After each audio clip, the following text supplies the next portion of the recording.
Welcome to my ultimate A to Z guide to your first crypto investment, using the safest possible approach to maximize your return and minimize potential loss from fraud. By harnessing the power of digital assets, you can live the lifestyle you want and manage your investments from anywhere in the world. So let's head over to my new beach house studio and get into it. So welcome to the new studio. Before we set up the crypto account and buy some Bitcoin, we need to increase our personal security to prevent scammers or hackers potentially stealing our money. The reason for doing this is that crypto is a decentralized system, unlike traditional banking with a central organization to help you. So if your funds do go missing, it's much harder to recover them. On top of that, unlike traditional banking, in most countries, crypto does not have a government guarantee backing your deposits if anything goes wrong. So with this in mind, there are 7 steps we can take to protect ourselves before we go ahead and buy our crypto. And the first step is to buy a good quality notepad so that you can store all your logins and have a different password for every single account, and get a second notepad so you can make a duplicate copy of all that information and store these separately in different places so you've always got that information to hand if anything went wrong. So for the next step, we're going to create a dedicated email address for managing all our crypto investments. I recommend using Proton, which is an extra secure email service. So jumping onto the computer, if you go to the Proton website, create a new account, you can select the free option and then create your new username and try to think of a password that is quite long, uses a mix of capitals, numbers, special characters to make this as secure as possible, and then note those details down in your notebook. Now click Create Account. Go through the prompts to verify that you're a human, and the service will now create your new email. As you log in, it prompts you to put down a recovery phone number and recovery email address in case anything goes wrong, and then follow the prompts to go to your inbox. To further secure our email account, we need to download the authentication app Authy. So if we head over to the App Store, search for Authy and download the app. Once you have the app installed, head back onto the Proton inbox and go to Settings. Now select Account and Password and enable 2-factor authentication. This will show you a QR code. Now open the Authy app again and click Add Account. Now hold your phone up to the computer screen to scan that QR code. This will now automatically add your email account into the Authy app. Now go back to Proton, enter your email password and the 6-digit number from Authy into the 2-factor authentication code box here.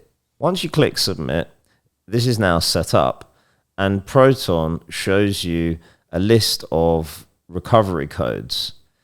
Now, I highly recommend that you write these down in your notebook and also download the codes to your computer in case you ever lose access and you need to regain access back into your Proton email account.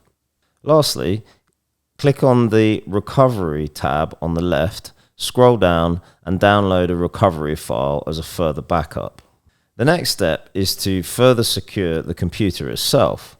Now, I use the Bitdefender Total Security Package. I find this is really good. If you head over to bitdefender.com, you can choose which plan you prefer, download the software, and then run your first scan to completely scan the whole computer and check there are no viruses or anything present. Once you get the scan results, you can be confident your computer is clean. And now the next step is to do the same on your mobile device. Bitdefender comes with the mobile package all bundled in for free. So if you head back into the App Store, find and download the Bitdefender app. Then you can run a scan on your phone to also make sure there are no viruses or anything else on your mobile device. Pro tip: for further added security, I recommend to contact your network provider like Vodafone and set up an additional password on your account so that only you can authorize any new SIM cards being sent out.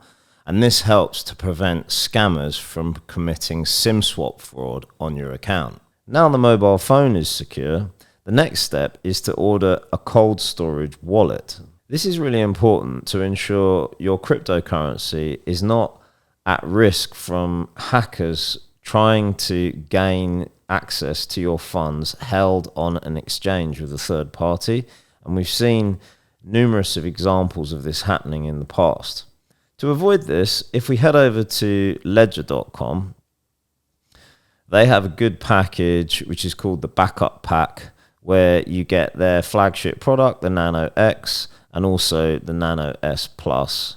However, it's important that you order this directly from Ledger and not via a third party like Amazon and so forth, to prevent any potential interference of this device while it's in transit. So when they arrive, they look broadly like this, and later in the video I'll be doing a detailed walkthrough on how to set this up so we can take our cryptocurrency off the exchange and store them in our wallets. And the last step is to make sure that you're using the correct URL links to prevent being a victim of phishing, where you browse to the wrong site and give away your personal details by mistake. To help with this, I've put the relevant links for the different crypto accounts in the description below. Feel free to use these and then add them to your bookmarks, and always use those links going forward. So now our personal security is sorted out, we're ready to set up our crypto account. For this demonstration, I'm going to be using the platform Coinjar, which was one of the first exchanges to get the FCA registration in the UK. So if we head over to the Coinjar website and then click Join Coinjar and input all your personal details using your secure Proton email account we set up earlier. Also, make sure to choose a long and secure different password for your Coinjar account and click to sign up. Now go to your Proton inbox and click to confirm your new Coinjar account. Now log back into the website and then choose a Coinjar username that you would like to use. Next, click on the profile icon to go to settings and navigate to security, and now we can add the two-factor authentication also to the Coinjar account. Using your Authy app, follow the on-screen prompts to scan the QR code and activate the 2FA. It's also a good idea to add your mobile phone number as a second backup authentication. Next, search for the Coinjar app on the App Store and download to your mobile device. Once downloaded, log into your account using the same login details we just created. The app will then prompt you to verify your new mobile device, so follow the on-screen prompts until you're fully logged back into the app. Next, it will also ask you to add your mobile phone number into the app separately and verify this with a text message. Now the app is set up, we can move on to the identity verification. Click on the More button in the app and then navigate to Account Setup to get verified. Enter your name, address and date of birth and click Next. Now follow the prompts to scan your passport or driving license and take a selfie photo so the software can match your face to your identity document. In my case, this was a bit of a challenge because my passport photo, I was clean shaven and now I have a beard, so the software wouldn't work. So if you have any difficulty, reach out to the support team directly, and I found they were really helpful and I did this manually quite quickly with no problems. Once your identity is verified, you'll receive another email from Coinjar. This means we can move on to the next stage and add funds to deposit into the account. So log back into Coinjar, click Accounts, and then click Deposit. And now click on Faster Payments to view the faster payment details so that you can make a manual bank transfer from your bank account into Coinjar. Before making the payment, navigate to your profile, and then within the settings, you can see your customer number for your account.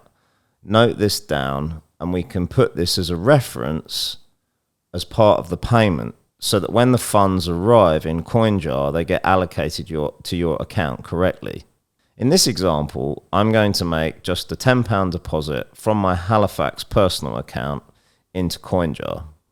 If you have any difficulties with this stage, I've linked below a helpful page Coinjar have put together with a detailed outline of the steps of how to make the deposit should you have any problems. Once the deposit is complete, you'll receive another email with a confirmation the funds have arrived. So click on the link to log back into Coinjar and then navigate to Accounts, and you should see that £10 has now arrived in the Sterling cash account. So now the funds have arrived, we can finally make our first purchase of crypto. To do this, click on the Add Account to add whichever crypto you want to purchase. In this case, I'm going to buy some Bitcoin.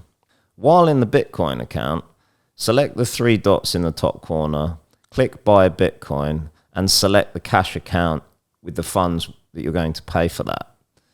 Input the amount of Bitcoin that you want, click Next, and review this order to make sure that all the details are correct. Once you're happy, click on Confirm, and it will execute your order to buy the Bitcoin. And that's it, it's complete. You can see here from the confirmation that we spent £10 and purchased 0.0004945 Bitcoin. So now we have bought our first crypto.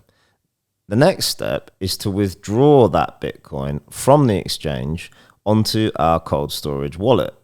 But first, let's set up the device. So plug in and power on the device using the two buttons and navigate to Set up as new device. Next, choose a PIN which can be anything between 4 to 8 digits long. I recommend 8 digits, even more secure, and make sure to write the PIN down in your Notepad. Next, the device will generate a 24-word recovery phrase. This is a critical step which is used to restore the device should it get damaged, lost, or stolen. Without this 24-word recovery phrase, any crypto funds would be lost forever with no access, because the Bitcoin or any other coin is actually stored on the blockchain itself, not on the physical device, which is only used to sign your crypto transactions. Therefore, we have to make a copy of all those 24 words, and you can use the recovery sheets provided. I also recommend making duplicate copies of the 24 words in your notepads. To do this, cycle through the 24 words on the device using the buttons and write them down. Then, cycle back again, confirming each word one by one. Once this is complete, the device is now ready, and press to navigate to the device dashboard.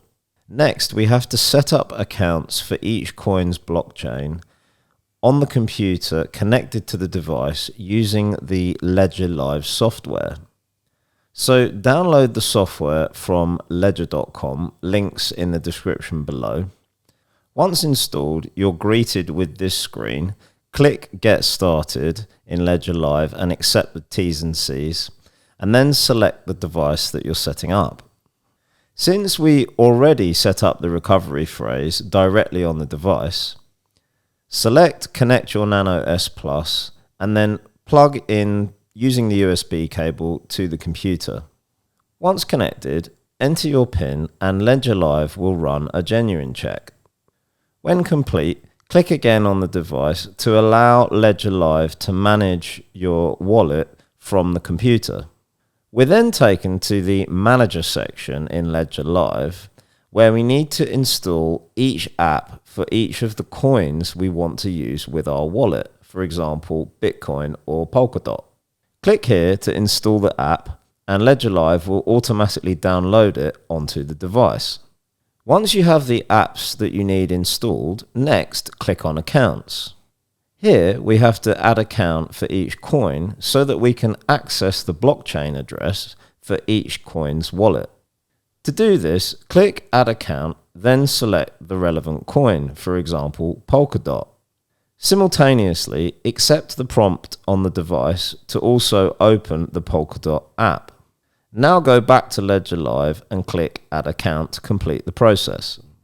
Now we have the account set up for each coin on Ledger Live and in the device, we can transfer out that £10 worth of Bitcoin from Coinjar to our wallet blockchain address.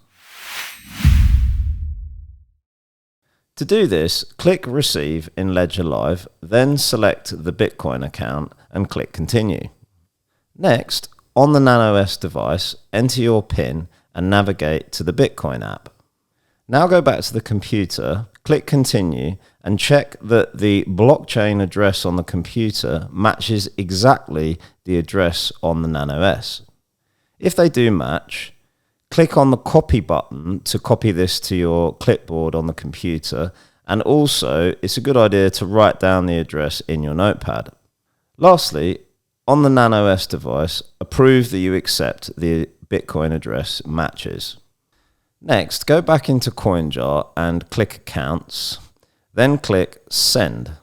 Select Send to Wallet Address, and then paste the address that you copied from Ledger Live, and click Next. Now enter the amount of Bitcoin that you want to send to your Nano S cold storage Bitcoin wallet. Click Next and review all the details of the Bitcoin you're going to order, and also make sure you're happy with the transaction fee. And if you're not in a rush, you can select the option to delay the transaction by up to 15 minutes, which will further reduce that transaction fee. Now click Confirm to go ahead and execute the order. Coinjar will show one more pop-up warning you to double check the details and accept that you're happy, and then click Confirm and send the transaction. And now it's complete. And this is the confirmation showing that the transaction has been sent to your Bitcoin wallet in Ledger Live. Lastly, head back to Ledger Live, click on Accounts, and you should see that transaction arrive here. Click on the transaction and it will show you a summary of the details. And if you check, it should match exactly the same details from the transaction that was sent from Coinjar.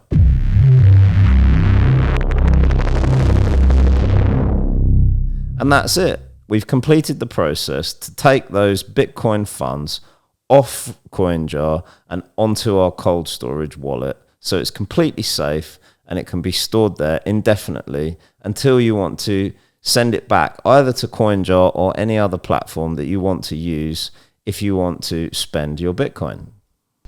I hope you found this guide useful and it enables you to transform your financial future using digital assets. If you've gotten value out of the video and you'd like to see more on crypto and investments generally, then smash that subscribe button and ask away in the comments, and it all helps to support the channel. That's it from me. It's time to hit the beach, so I'll see you in the next one.